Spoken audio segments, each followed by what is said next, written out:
আমিও বলি, রিপাবলিকও বলুক, বিজেপিও বলুক যে 5 দিনের জন্য বা 5 মাসের জন্য এখানে একটু মিলিটারি শাসন জারি হোক। পুলিশ তো পারছে না দাদা, পুলিশ মন্ত্রীর জন্য পারছে না।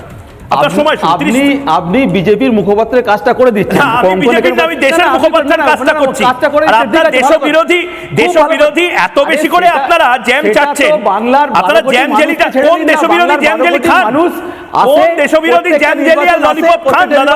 ম্যান্ডেট দেয়, বলে দেয় মমতা ব্যানার্জি। আরে ম্যান্ডেট তো দিয়েছে, ম্যান্ডেট দেওয়ার পরে যদি কেউ চালাতে না পারে, দাদা মমতা বন্দ্যোপাধ্যায়কে আমরা ম্যান্ডেট দিয়েছি, বিশ্বাস করেছি, ডেকেছি, ইনভাইট করেছি সরকার গঠন করার জন্য। মমতা বন্দ্যোপাধ্যায় চালাতে পারছেন না পুলিশ বা হেলথটা।